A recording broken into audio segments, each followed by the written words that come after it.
సహజంగా మన సంఘాలలో పెద్దలన్న వాళ్ళు కాపరిగా ఉన్నటువంటి వ్యక్తిని చూస్తూ నువ్వే కాపరి అనేటువంటి ఫీలింగ్లో ఉంటూ పెద్దలు మేము కాపరులము అనేటువంటి సంగతిని మరిచిపోయి బ్రతుకుతున్నారేమో పరిశీలించుకుందాం. బైబిల్ అలా చెప్పలేదు. ముందుండి నడిపిస్తున్నటువంటి పెద్ద మనిషి ఆయన కాపరే, వెనకల పెద్దలుగా పిలువబడుతున్నటువంటి మీరు కాపరులే, కాచేవారు.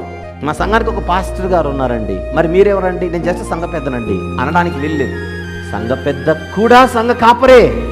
ఒక మందకు దేవుడు ఒక కాపరిని నియమించడం లేదు. స్థానిక సంఘాలలో ఒకరికంటే ఎక్కువగా కాపరులు ఉండాలి.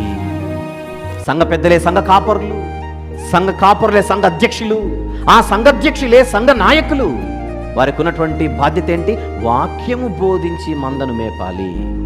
సంఘ కాపరులు సంఘ పెద్దలు వేరు కాదు. క్రొత్త నిబంధన గ్రంథపు ఆధారంగా